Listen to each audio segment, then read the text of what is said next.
JDS ಪಕ್ಷಕ್ಕೆ ಬಲರಾಮ್ ಸೇರ್ಪಡೆ. ಯಾವುದೇ ಬೇಡಿಕೆಗಳಿಲ್ಲ. ನಾನು ಒಂದೇ ಒಂದು ಬೇಡಿಕೆ, ಬಲರಾಮ್ ಎಂಟ್ರಿ ಕೊಟ್ಟಿದ್ದಾರೆ. ಜೆಡಿಎಸ್ ಸ್ಟ್ರಾಂಗ್ ಆಗುತ್ತಾ? ಯಾವುದೇ ಬೇಡಿಕೆಗಳಿಲ್ಲ. ನಾನು ಒಂದೇ ಒಂದು ಪಕ್ಷ ಕಟ್ಟಡ ಕಾಂಗ್ರೆಸ್ ನನ್ನ ತನು ಮನ ಧನ ಎಲ್ಲ ಅರಿಸಿ ಈ ಪಕ್ಷಕ್ಕಾಗಿ ದುಡಿತೀನಿ ಅಂತ ನನ್ನೆಲ್ಲರ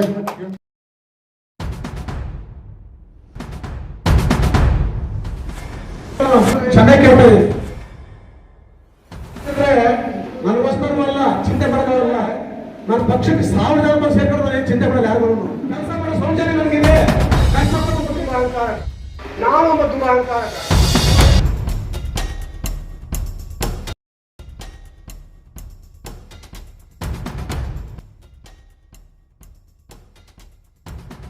ಪಾವುಗಡ ಪಟ್ಟಣದ ಲಕ್ಷ್ಮೀ ನರಸಿಂಹಸ್ವಾಮಿ ದೇವಾಲಯದಲ್ಲಿ ಭಾನುವಾರ ನಡೆದ ಕಾರ್ಯಕ್ರಮದಲ್ಲಿ ಪಾವುಗಡ ಸೋಲಾರ್ ಪಾರ್ಕ್ ಸ್ಥಾಪನೆಯಲ್ಲಿ ಪ್ರಮುಖ ಪಾತ್ರ ವಹಿಸಿದ್ದ ಜಿವಿ ಬಲರಾಮ್ ಅವರು ಜನತಾದಳ ಪಕ್ಷಕ್ಕೆ ಅಧಿಕೃತವಾಗಿ ಸೇರ್ಪಡೆಗೊಂಡರು.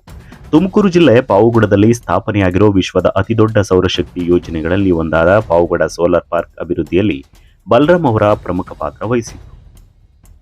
ಅವರು KREDL ಸಂಸ್ಥೆಯ ಮಾಜಿ ವ್ಯವಸ್ಥಾಪಕ ನಿರ್ದೇಶಕರು ಕೂಡ ಆಗಿದ್ರು. 2018 ವಿಧಾನಸಭಾ ಚುನಾವಣೆಯಲ್ಲಿ ಬಿಜೆಪಿ ಪಕ್ಷದಿಂದ ಸ್ಪರ್ಧಿಸಿ ಸೋಲನ್ನು ಅನುಭವಿಸಿದರು. ಇನ್ನು ಜೆಡಿಎಸ್ ಜಿಲ್ಲಾ ಮಾಜಿ ಅಧ್ಯಕ್ಷ RC ಅಂಜಿನಪ್ಪ, ಹಿರಿಯ ಮುಖಂಡರಾದ ತಿಮ್ಮಾರೆಡ್ಡಿ, ಮಾಜಿ ಶಾಸಕ KM ತಿಮ್ಮರಾಯಪ್ಪ, ಇನ್ನು ತಾಲೂಕು ಘಟಕದ ಅಧ್ಯಕ್ಷ NA ಈರಣ್ಣ, ಮುಖಂಡರಾದ ಬಲರಾಮ್ ರೆಡ್ಡಿ, ಸತ್ಯಪ್ಪ, SK ರೆಡ್ಡಿ ಅವರ ನೇತೃತ್ವದಲ್ಲಿ ಪಕ್ಷದ ಬಾವುಟ ಹಿಡಿದು ಬಲರಾಮ್ ಅವರು ಅನೇಕ ಕಾರ್ಯಕರ್ತರು ಹಾಗೆ ಮುಖಂಡರ ಸಮ್ಮುಖದಲ್ಲಿ ಸೇರ್ಪಡೆಯಾದರು. ಈ ವೇಳೆ ವೇದಿಕೆಯಲ್ಲಿ ಕ್ಷಣಿಕ ಉದ್ವಿಗ್ನತೆಗೂ ಸಾಕ್ಷಿಯಾದ ಘಟನೆ ನಡೆಯಿತು. ಬಲರಾಮ್ ಅವರ ಸೇರ್ಪಡೆ ಕುರಿತು ಮಾಜಿ ಶಾಸಕ KM ತಿಮ್ಮರಾಯಪ್ಪ ಅವರು ಅಸಮಾಧಾನ ವ್ಯಕ್ತಪಡಿಸಿ, ಬಲರಾಮ್ ಅವರು ಅಭ್ಯರ್ಥಿಯಾಗಿ ಮುಂದಾದರೆ ನಾನು ಆರ್ಥಿಕವಾಗಿ ಅಷ್ಟು ಸಬಲನಲ್ಲ, ನನ್ನನ್ನು ಹೊರಗಿಡುವ ಪ್ರಯತ್ನ ನಡೀತಾ ಇದೆ ಎಂಬ ಭಾವನೆ ನನಗೆ ಬೇಸರ ತಂದಿದೆ ಎಂದು ಅಸಹಜವಾಗಿ ಪ್ರತಿಕ್ರಿಯಿಸಿದರು. ಅವರ ಈ ಹೇಳಿಕೆ ಕೆಲಕಾಲ ಇಡೀ ವೇದಿಕೆಯನ್ನ ಸ್ತಬ್ಧಗೊಳಿಸಿತು. ನಂತರ ಬಲರಾಮ್ ಅವರು RC ಅಂಜಿನಪ್ಪ ಮತ್ತು ಹಿರಿಯ ಮುಖಂಡರಾದ ತಿಮ್ಮಾರೆಡ್ಡಿ ಮಾತನಾಡಿ ಪರಿಸ್ಥಿತಿಯನ್ನ ಸಮತೋಲನಗೊಳಿಸಿ ವಾತಾವರಣವನ್ನ ತಿಳಿಗೊಳಿಸಿದರು. ಈ ಸಂದರ್ಭದಲ್ಲಿ ಮಾತನಾಡಿದ ಬಲರಾಮ್ ಅವರು, ನಾನು ಯಾವುದೇ ಹುದ್ದೆ ಅಥವಾ ಅಭ್ಯರ್ಥಿ ಆಕಾಂಕ್ಷಿಯಾಗಿ ಅಲ್ಲ, ಸಾಮಾನ್ಯ ಕಾರ್ಯಕರ್ತನಾಗಿ ಜೆಡಿಎಸ್ಗೆ ಸೇರ್ಪಡೆಗೊಂಡಿದ್ದೇನೆ. ನಾವು ಎಲ್ಲರೂ ಒಟ್ಟಾಗಿ ಪಕ್ಷ ಸಂಘಟನೆಗೆ ಒತ್ತು ನೀಡೋಣ. ಪಕ್ಷದ ಹೈಕಮಾಂಡ್ ಹಾಗೆ ಪಾವುಗಡ ತಾಲೂಕಿನ ನಾಯಕರು ತೆಗೆದುಕೊಳ್ಳುವಂತಹ ತೀರ್ಮಾನಗಳಿಗೆ ನಾನು ಬದ್ಧನಾಗಿರುತ್ತೇನೆ ಎಂದು ಹೇಳಿದರು. ಇನ್ನಷ್ಟು ಮಾಜಿ ಶಾಸಕ KM ತಿಮ್ಮರಾಯಪ್ಪ ಅವರ ನೇತೃತ್ವದಲ್ಲಿ ಪಾವುಗಡದಲ್ಲಿ ಜೆಡಿಎಸ್ ಪಕ್ಷವನ್ನ ಬಲಪಡಿಸುವ ವಿಶ್ವಾಸವನ್ನ ವ್ಯಕ್ತಪಡಿಸಿದರು. ಕಾಂಗ್ರೆಸ್ನ ದುರಾಡಳಿತವನ್ನು ಎತ್ತಿಡಿದು ಅವ್ರು ಮಾಡ್ತಾ ಇರ್ತಕ್ಕಂಥ ಕೆಟ್ಟ ಕೆಲಸಗಳು ಬೇಕಾದಷ್ಟಿದೆ.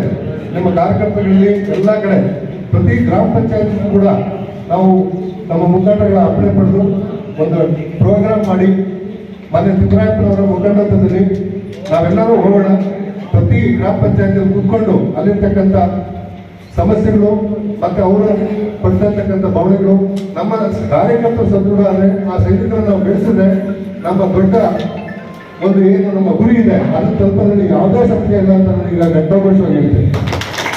ಒಬ್ಬ ಸಾಮಾನ್ಯ ಕಾರ್ಯಕರ್ತನಾಗಿ ನಾನು ದುಡಿತೀನಿ, ಯಾವುದೇ ಆಸೆ ಆಕಾಂಕ್ಷೆ ಇಟ್ಕೊಂಡು ಬರಲ್ಲ. ಪಕ್ಷ ಏನೇ ಅವಕಾಶ ಮತ್ತೆ ಜವಾಬ್ದಾರಿ ಕೊಟ್ಟರು ಪ್ರಾಮಾಣಿಕವಾಗಿ ನಾನು ಪ್ರಯತ್ನ ಮಾಡಿ ನನ್ನ ತನು ಮನ ಧನ ಎಲ್ಲ ಅರಿಸಿ ಈ ಪಕ್ಷಕ್ಕಾಗಿ ದುಡಿತೀನಿ ಅಂತ ನನ್ನೆಲ್ಲರೂ ಕೇಳ್ಕೊಂಡು